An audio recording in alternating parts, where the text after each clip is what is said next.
नमस्कार। अमन study point पर आप लोगों का हार्दिक स्वागत है। आज की इस वीडियो में जनसंख्या और नगरीकरण, भारत और उत्तर प्रदेश दोनों की जनसंख्या और नगरीकरण को हम लोग देखेंगे। और इस समय चाहे पीसीएस परीक्षा हो, चाहे लोअर हो, या फिर आगामी यूपी ट्रिपल एससी की कोई परीक्षा या आर ओ, सब में जनसंख्या नगरीकरण से इस समय बहुत प्रश्न आ रहे हैं। तो बहुत ही महत्वपूर्ण है ये। पूरा वीडियो देखिएगा। वीडियो अच्छा लगेगा तो चैनल को लाइक शेयर सब्सक्राइब जरूर कर लीजिएगा। शुरुआत करते हैं। सबसे पहले हम लोग भारत की जनगणना को देखते हैं। आधुनिक पद्धति से सर्वप्रथम जनगणना कहाँ कब हुई थी? स्वीडन में 1749 को हुई थी। ब्रिटिश भारत की पहली जनगणना 1872 में लॉर्ड मेयो के काल में हुई थी। जबकि जो इस समय 10 वर्ष के अंतराल पर जनगणना हो रही है, इसकी शुरुआत कब हुई थी? 1881 में लॉर्ड रिपन के काल में हुई थी। ओके, आइए जनगणना 2011 के कुछ आंकड़ों को देखते हैं। जनगणना 2011 कुल मिला के अब तक भारत की 15वीं जनगणना है, जबकि स्वतंत्र भारत की 7वीं जनगणना है। इसका शुभंकर प्रगणक शिक्षिका थी। आदर्श वाक्य हमारी जनगणना हमारा भविष्य था। भारत की जनसंख्या अगर देखा जाए तो कुल जनसंख्या 2011 के अनुसार लगभग 121 करोड़ है। और ये 121 करोड़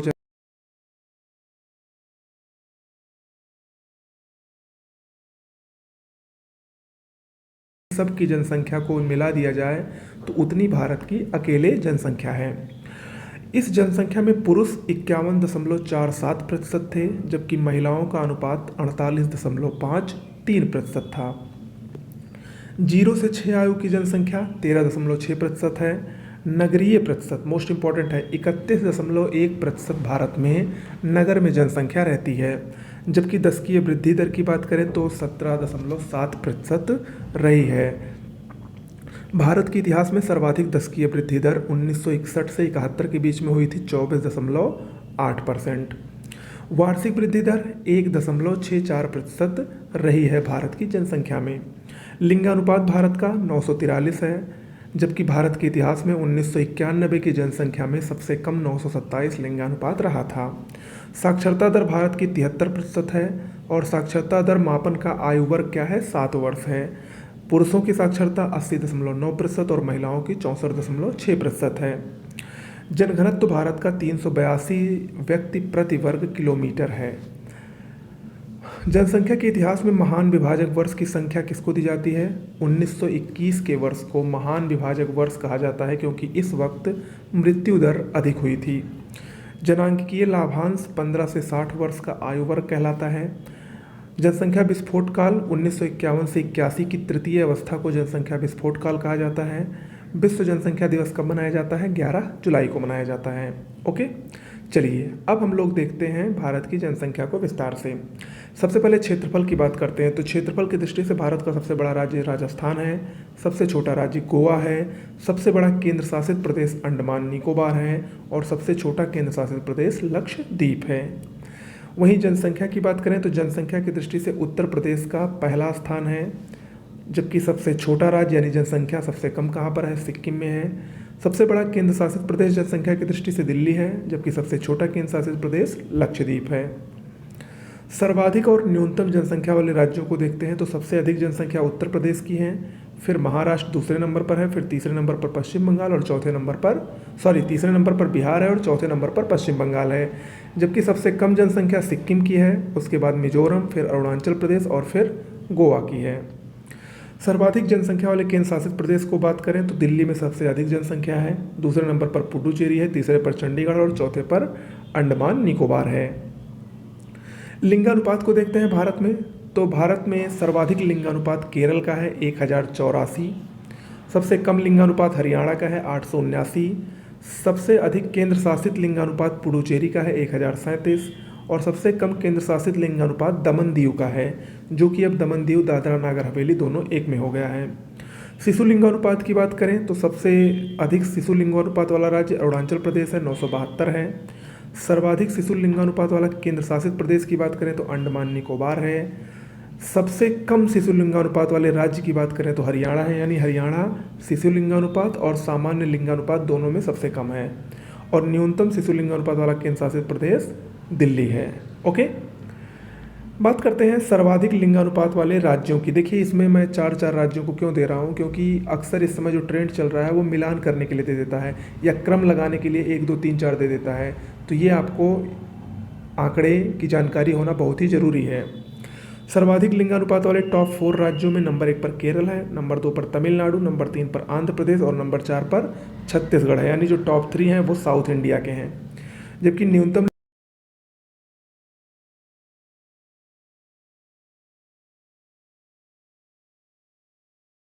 सर्वाधिक शिशु लिंगानुपात वाले राज्यों की बात करें तो अरुणाचल प्रदेश में सर्वाधिक शिशु लिंगानुपात है, उसके बाद मिजोरम, फिर मेघालय, फिर छत्तीसगढ़। जबकि न्यूनतम शिशु लिंगानुपात हरियाणा में है, नंबर 2 पर पंजाब है, नंबर 3 पर जम्मू कश्मीर और नंबर 4 पर राजस्थान है। वहीं शिशु और न्यूनतम लिंगानुपात वाले केंद्र शासित प्रदेशों की बात करें तो पुडुचेरी शीर्ष लिंगानुपात में सबसे नंबर 1 पर है, नंबर 2 पर लक्षद्वीप है, नंबर 3 पर अंडमान निकोबार है। जबकि सबसे कम लिंगानुपात दमन दीव में है, फिर दादरा नगर हवेली और फिर चंडीगढ़ में है। वहीं शिशु या न्यूनतम शिशु लिंगानुपात की बात करें तो शिशु लिंगानुपात शीर्ष में अंडमान निकोबार पर है और नंबर 2 पर पुडुचेरी में है, और न्यूनतम दिल्ली में है और नंबर 2 पर चंडीगढ़ में है। लिंगानुपात वाले जिलों की बात करें तो सबसे अधिक लिंगानुपात वाला जिला पुडुचेरी का माहे है, 1176 यहाँ का लिंगानुपात है, और फिर उत्तराखंड का अल्मोड़ा है 1139। जबकि न्यूनतम लिंगानुपात की बात करें तो दमन 533 के साथ सबसे नीचे है, और फिर लेह है 583 के बाद। अगला देखते हैं साक्षरता दर। 2011 के अनुसार उच्च साक्षरता वाला जिला मिजोरम का सरचिप है, जिसकी साक्षरता 98.76% है। जबकि न्यूनतम साक्षरता वाला जिला मध्य प्रदेश का अलीराजपुर है, जिसमें मात्र 37% साक्षरता पाई जाती है। अब हम टॉप 4 राज्यों को देखते हैं साक्षरता की दृष्टि से। तो सबसे अधिक साक्षरता वाले टॉप 4 राज्यों में केरल नंबर 1 पर है, मिजोरम नंबर 2 पर है, नंबर 3 पर गोवा और नंबर 4 पर त्रिपुरा है। वहीं सबसे कम साक्षरता दर बिहार में पाई जाती है, फिर अरुणाचल प्रदेश, फिर राजस्थान और फिर झारखंड में। ओके, वहीं साक्षरता दर केंद्र शासित प्रदेशों की बात करें तो सबसे अधिक केंद्र शासित प्रदेश साक्षरता दर के मामले में लक्षद्वीप है, फिर दमन दीव और फिर अंडमान निकोबार, और सबसे कम साक्षरता दर केंद्र शासित प्रदेशों में दादरा नागर हवेली की है, फिर पुडुचेरी और फिर चंडीगढ़ है। बात करते हैं पुरुष साक्षरता की। पुरुष साक्षरता के मामले में शीर्ष राज्य या केंद्र शासित प्रदेश नंबर 1 पर केरल है, नंबर 2 पर लक्षद्वीप है, नंबर 3 पर मिजोरम है और नंबर 4 पर गोवा है। जबकि सबसे कम पुरुष साक्षरता बिहार में ही पाई जाती है, नंबर 2 पर अरुणाचल प्रदेश, नंबर 3 पर आंध्र प्रदेश और नंबर 4 पर मेघालय है। स्त्री साक्षरता की बात करें तो स्त्री साक्षरता में शीर्ष राज्य या केंद्र शासित प्रदेशों में केरल नंबर 1 पर है, मिजोरम नंबर 2 पर है, लक्षद्वीप नंबर 3 पर है और गोवा नंबर 4 पर है। जबकि न्यूनतम स्त्री साक्षरता बिहार में पाई जाती है, 51.15%। राजस्थान नंबर 2 पर है, नंबर 3 पर झारखंड और नंबर 4 पर जम्मू कश्मीर है। ओके, ये इंपॉर्टेंट है। शीर्ष पुरुष स्त्री साक्षरता दर अंतर वाले राज्य या केंद्र शासित प्रदेश, यानी कहाँ पर पुरुष और स्त्रियों की साक्षरता दर में अंतर ज़्यादा पाया जाता है। तो नंबर 1 पर राजस्थान है, 27.1% का अंतर है पुरुष और स्त्री साक्षरता में।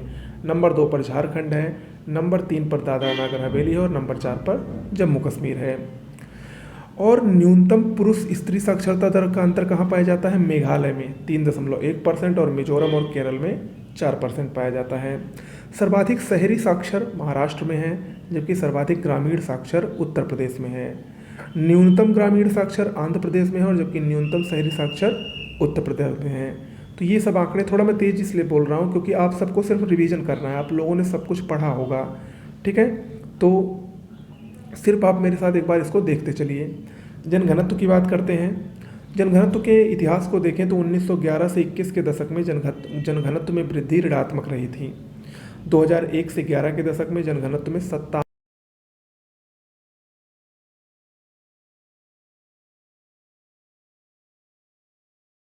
में है 1106, फिर पश्चिम बंगाल में, फिर केरल में और फिर यूपी में। जबकि न्यूनतम जनघनत्व वाला राज्य अरुणाचल प्रदेश है, फिर मिजोरम है, फिर सिक्किम है और फिर नागालैंड है। केंद्र शासित प्रदेशों की बात करें तो सर्वाधिक जनघनत्व वाला केंद्र शासित प्रदेश दिल्ली है, फिर चंडीगढ़ और फिर पुडुचेरी है।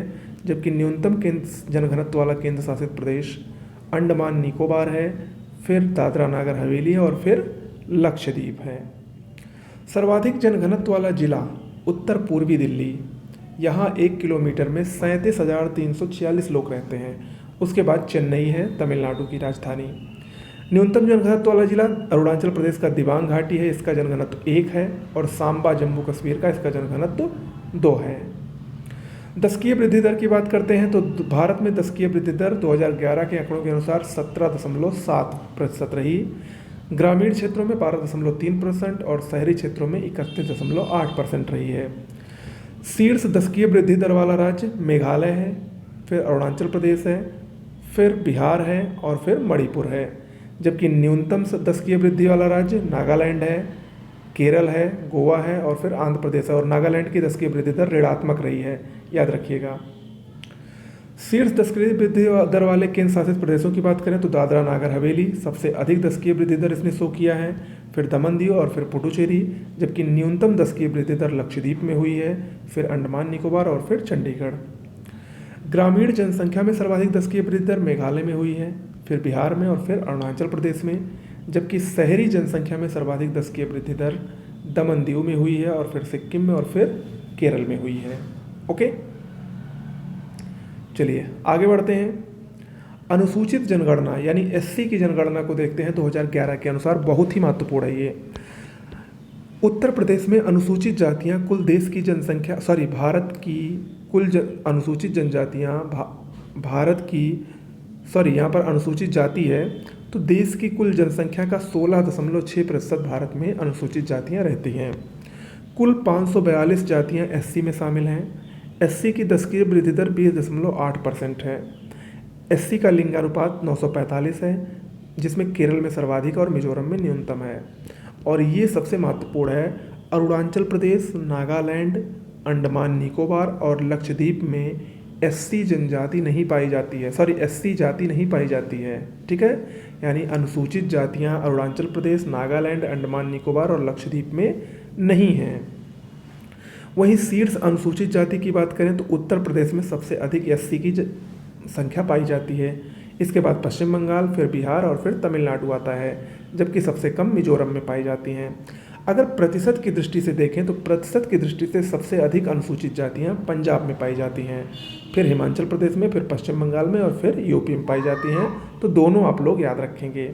ओके, अब बातें हैं एसटी की जनसंख्या पर, अनुसूचित जनजाति की। ये भारत की कुल जनसंख्या का 8.6% है।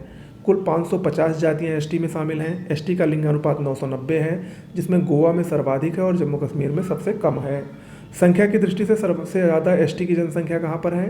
दादरा नागर हवेली में है। पुडुचेरी, दिल्ली, चंडीगढ़, पंजाब और हरियाणा, इन 5 राज्यों और केंद्र शासित प्रदेशों में एसटी की जनसंख्या नहीं पाई जाती है, याद रखिएगा।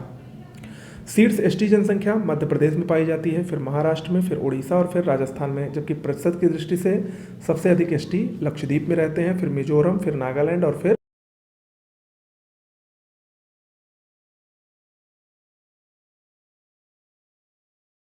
संख्या का 2.1% व्यक्ति विकलांग हैं या दिव्यांग हैं। सर्वाधिक दिव्यांग दृष्टि से हैं 48.5% और दृष्टि के बाद चलने में जो असमर्थ हैं वो सबसे ज़्यादा हैं। और सबसे कम विकलांग सुनने में है 5.8%। राज्यों में सर्वाधिक विकलांग उत्तर प्रदेश में है, नंबर 2 पर बिहार और नंबर 3 पर पश्चिम बंगाल में है। सर्वाधिक पुरुष और सबसे कम महिला विकलांग अरुणाचल प्रदेश में पाई जाती हैं, जबकि सर्वाधिक महिला और सबसे कम पुरुष विकलांग तमिलनाडु में पाए जाते हैं। ओके, तो ये इंपॉर्टेंट है। भारत की ग्रामीण शहरी जनसंख्या को देखते हैं तो भारत में शीर्ष ग्रामीण जनसंख्या वाला राज्य उत्तर प्रदेश है, फिर बिहार है और फिर पश्चिम बंगाल है। जबकि न्यूनतम ग्रामीण जनसंख्या सिक्किम में है, फिर मिजोरम में है और फिर गोवा में है। भारत में प्रतिशत की दृष्टि से देखें तो ग्रामीण जनसंख्या में शीर्ष पर हिमाचल प्रदेश है, फिर बिहार है और फिर असम है, और न्यूनतम गोवा में सबसे कम है और फिर मिजोरम में और फिर तमिलनाडु में। जबकि अगर हम शहरी जनसंख्या की बात करें तो शहरी जनसंख्या के मामले में शीर्ष पर महाराष्ट्र है, नंबर 2 पर उत्तर प्रदेश और नंबर 3 पर तमिलनाडु है। जबकि न्यूनतम सिक्किम में सबसे कम है और फिर अरुणाचल प्रदेश और फिर नागालैंड में। अगर प्रतिशत की दृष्टि से शहरी जनसंख्या को देखें तो गोवा शहरी जनसंख्या प्रतिशत की दृष्टि से सबसे अधिक गोवा में है, फिर मिजोरम में है और फिर तमिलनाडु में है। जबकि न्यूनतम हिमाचल प्रदेश में है, फिर बिहार में और फिर असम में है। तो ये भारत की ग्रामीण और शहरी जनसंख्या हो गई। अब हम बात करते हैं, देखिए ये भारत की जनसंख्या के पूरे आंकड़े हो गए, ठीक है, इतना महत्वपूर्ण है। 15 मिनट में अगर आप लोग इसको 1 से 2 बार रिवाइज करके सुन लेंगे, डाउनलोड करके सुन लेंगे, तो निश्चित रूप से आपका एक भी प्रश्न नहीं गलत होना है। इसके बाद आते हैं भारत में नगरीकरण की तरफ। भारत में कुल नगरीय जनसंख्या 377.1 मिलियन है, जो कि देश की कुल जनसंख्या का 31.16% है। भारत की जनसंख्या को, नगरीय जनसंख्या को संकुलन में बांटा गया है, जो वर्ग 1 के नगरीय संकुलन है, यानी जिसमें कम से कम 1 लाख जनसंख्या वाले नगरों को शामिल किया जाता है। ऐसे कुल भारत में 468 नगर हैं और ये कुल नगरीय जनसंख्या का लगभग 70% है। याद रखिएगा, वर्ग 1 नगरीय संकुलन यानी कम से कम 1 लाख जनसंख्या वाले नगर उत्तर प्रदेश में सर्वाधिक हैं, 64 नगर हैं।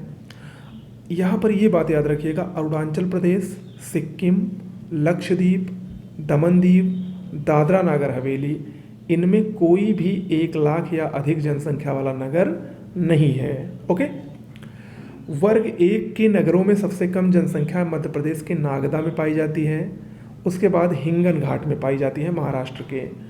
और उत्तर प्रदेश का सबसे कम जनसंख्या वाला वर्ग 1 का शहर कौन है? कासगंज, जिसकी जनसंख्या 1,01,241 है। बात करते हैं मिलियन सिटी की, जिसमें 10 लाख से अधिक जनसंख्या है। तो भारत में कुल मिलियन सिटी कितनी है? 53, जिसमें 10 से 40 लाख वाले कुल 44 सिटी हैं और 40 लाख से अधिक 9। याद रखिएगा इसको, बहुत ही महत्वपूर्ण है, कई बार पूछा गया है। 40 लाख से अधिक जनसंख्या वाले भारत में कितने नगर हैं? 9। और 10 से 40 लाख के बीच में 44, जबकि अगर सीधा सीधा आंकड़ा देखा जाए 10 लाख से अधिक तो कुल 53। ठीक है, जो मिलियन सिटी है उसमें उत्तर प्रदेश में 7 हैं। याद रखिएगा कौन कौन है? कानपुर, लखनऊ, आगरा, गाजियाबाद, वाराणसी, मेरठ और इलाहाबाद, जिसको प्रयागराज अब कहा जाता है। उसके बाद जम्मू कश्मीर में श्रीनगर है मिलियन सिटी, चंडीगढ़ भी मिलियन सिटी है, हरियाणा में फरीदाबाद है, बिहार में पटना है, कर्नाटक में बेंगलुरु है, राजस्थान में जयपुर, जोधपुर और कोटा है, पंजाब में लुधियाना और अमृतसर है, तेलंगाना में हैदराबाद है और आंध्र प्रदेश में विशाखापत्तनम और विजय।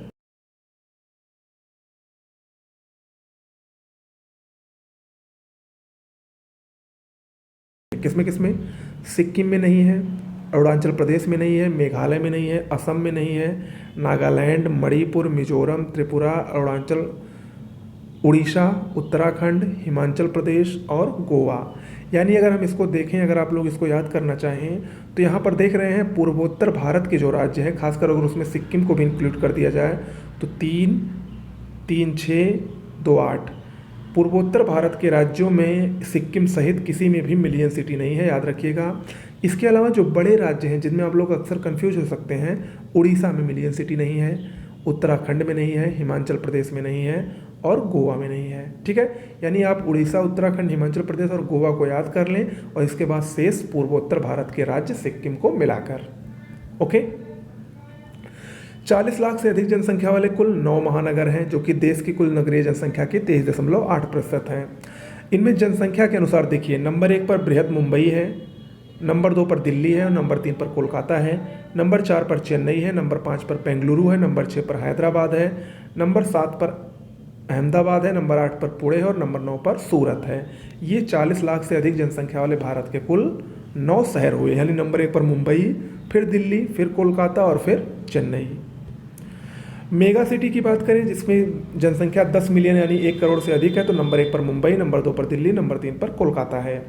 लिंगानुपात की बात करें तो देश का औसत लिंगानुपात, नगरीय लिंगानुपात 929 है, शिशु नगरीय लिंगानुपात 905 है, वर्ग 1 नगरीय संकुलन का लिंगानुपात 921 है, जबकि मिलियन प्लस नगरों का लिंगानुपात 912 है। शिशु लिंगानुपात सबसे अधिक मुंबई में है, उसके बाद दिल्ली और फिर कोलकाता में है। ओके, बात करते हैं साक्षरता दर की। तो नगरीय जनसंख्या में 84.1% साक्षरता है, जिसमें 88.8% पुरुष और 79.1% महिला साक्षर हैं। बृहद मुंबई नगर की साक्षरता 90.78% है, कोलकाता की 88.33% और दिल्ली की 86.43% है। ओके, तो ये भारत की नगरीकरण हुआ। विश्व का नगरीकरण को देख लेते हैं थोड़ा सा। विश्व के शीर्ष नगरीय संकुलन में नंबर 1 पर जापान की राजधानी टोक्यो है, नंबर 2 पर दिल्ली है, नंबर 3 पर चीन का संघाई है, नंबर 4 पर मैक्सिको सिटी, नंबर 5 पर ब्राज़ील का साओ पोलो, नंबर 6 पर भारत का मुंबई और नंबर 7 पर जापान का ओसाका। ये विश्व के शीर्ष नगरीय संकुलन है। विश्व में सर्वाधिक ग्रामीण जनसंख्या वाला देश भारत है, याद रखिएगा। और नंबर 2 पर चीन, नंबर 3 पर इंडोनेशिया, नंबर 4 पर पाकिस्तान और नंबर 5 पर बांग्लादेश है। जबकि अगर हम बात करें तो विश्व के शीर्ष नगरीकृत देश की, तो सबसे अधिक नगरीकृत देश मोनाको, नाउरू, सिंगापुर, जिब्राल्टर और बरमूडा है, जो 100% नगरीकृत है। इसके बाद कतर है 99%, फिर कुवैत और बेल्जियम है 98%, फिर माल्टा और उरुग्वे है 95%।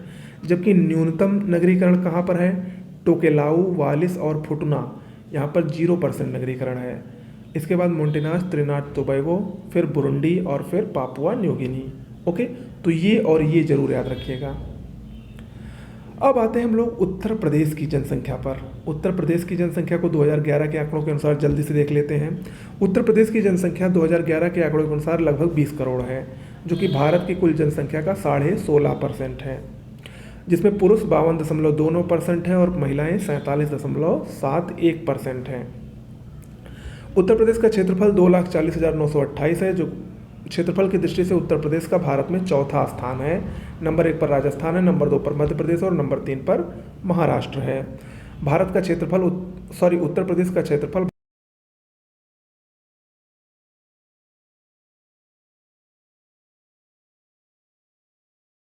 उत्तर प्रदेश का जनघनत्व 829 प्रति वर्ग किलोमीटर है।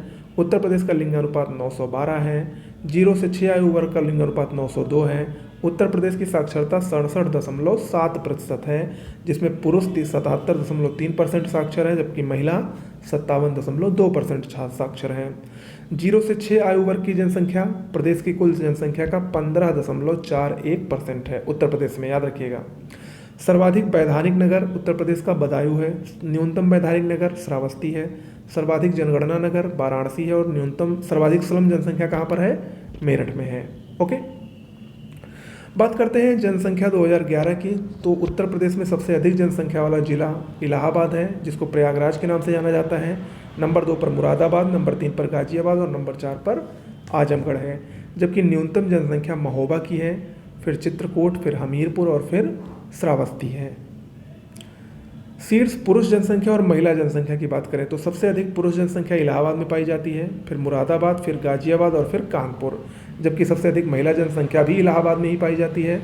नंबर 2 पर आजमगढ़, नंबर 3 पर जौनपुर और नंबर 4 पर मुरादाबाद। दशकीय वृद्धि दर की बात करें उत्तर प्रदेश में तो उत्तर प्रदेश में सबसे अधिक दशकीय वृद्धि दर गौतम बुद्ध नगर की रही, फिर गाजियाबाद, फिर श्रावस्ती और फिर बहराइच। वहीं सबसे कम दशकीय वृद्धि दर कानपुर की रही, फिर हमीरपुर, फिर बागपत और फिर फतेहपुर की रही है।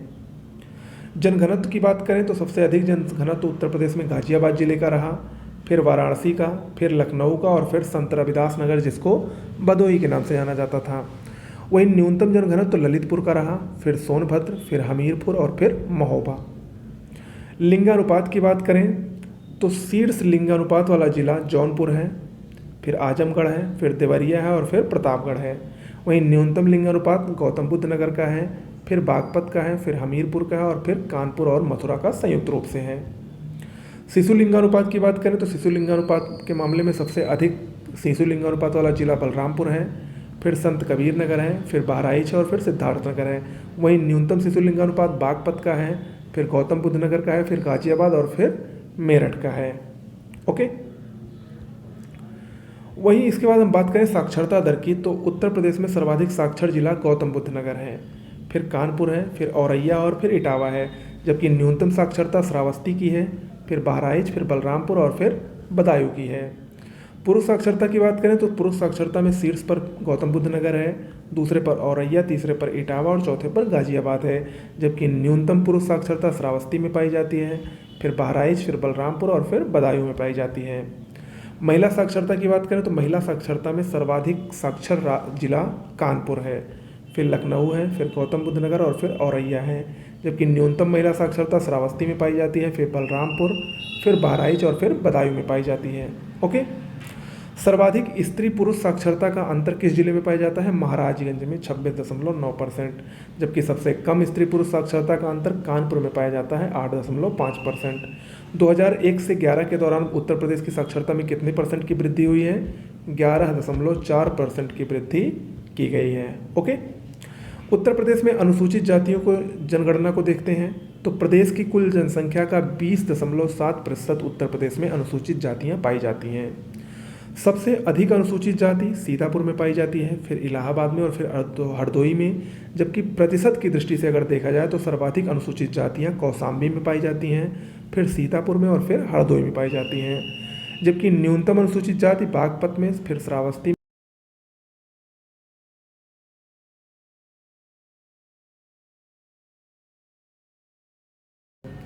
अनुसूचित जातियों का लिंगानुपात 907 है, सबसे अधिक आजमगढ़ में है। अनुसूचित जनजाति की बात करते हैं तो अनुसूचित जनजाति में प्रदेश की कुल जनसंख्या का 0.6% है। लिंगानुपात इनका 951 है। शीर्ष एसटी की जनसंख्या सोनभद्र में है, फिर बलिया में है और फिर देवरिया में है। जबकि प्रतिशत की दृष्टि से भी शीर्ष सोनभद्र में ही पाई जाती हैं अनुसूचित जनजातियाँ, फिर ललितपुर और फिर देवरिया में है। बागपत में सबसे कम अनुसूचित जनजाति पाई जाती हैं, फिर कन्नौज और फिर बदायूं में पाई जाती हैं। ओके, देश की कुल स्लम जनसंख्या को देखते हैं। देश की कुल स्लम जनसंख्या में उत्तर प्रदेश की भागीदारी 9.5% है और इस मामले में भारत में इसका चौथा स्थान है। सर्वाधिक स्लम जनसंख्या महाराष्ट्र में पाई जाती है, फिर आंध्र प्रदेश, फिर पश्चिम बंगाल और फिर उत्तर प्रदेश में है। उत्तर प्रदेश के स्लमों में कार्य भागीदारी कितनी है? 31% है, याद रखिएगा। उत्तर प्रदेश के नगरीकरण की बात करते हैं तो उत्तर प्रदेश की कुल नगरीय जनसंख्या प्रदेश की कुल जनसंख्या का 22.3% है। नगरीय साक्षरता 75.14% है, जबकि ग्रामीण साक्षरता 65.46% है। आप सिर्फ इन्हीं दोनों आंकड़ों को याद रखेंगे। शीर्ष नगरीय जनसंख्या गाजियाबाद में पाई जाती है, फिर लखनऊ में और फिर कानपुर में। जबकि न्यूनतम श्रावस्ती में पाई जाती है और फिर चित्रकूट में और फिर कौशाम्बी में। शीर्ष ग्रामीण जनसंख्या वाला जिला इलाहाबाद है, फिर आजमगढ़ और फिर जौनपुर। जबकि सबसे कम ग्रामीण जनसंख्या गौतम बुद्ध नगर में, फिर महोबा में और फिर हमीरपुर में पाई जाती है। वहीं प्रतिशत की दृष्टि से देखें तो शीर्ष नगरीय जनसंख्या वाला जिला गाजियाबाद है, फिर लखनऊ है, फिर कानपुर है। जबकि न्यूनतम श्रावस्ती है, फिर कुशीनगर है और फिर महाराजगंज है। वहीं ग्रामीण जनसंख्या को प्रतिशत की दृष्टि से देखा जाए तो शीर्ष पर श्रावस्ती है, कुशीनगर और फिर महाराजगंज है। जबकि न्यूनतम गाजियाबाद है और लखनऊ है, फिर कानपुर है। ओके, तो ये उत्तर प्रदेश की प्रतिशत की दृष्टि से शीर्ष और न्यूनतम ग्रामीण और शहरी जनसंख्या हुई। ओके, तो ये पूरे आपके जनसंख्या के आंकड़े हुए उत्तर प्रदेश और भारत के। वीडियो कैसा लगा ज़रूर बताइएगा। निश्चित रूप से इससे 3 से 4 प्रश्न आपको, चाहे कल लोअर का एग्जाम हो या फिर आगे आने वाले जितने भी एग्जाम हैं यूपी पीसीएस आरओ सब में मिल जाएंगे। मात्र आधे घंटे में अगर आप लोग इसको 2 बार एक बार देख लेंगे तो निश्चित रूप से आपका तैयार हो जाएगा। नमस्कार।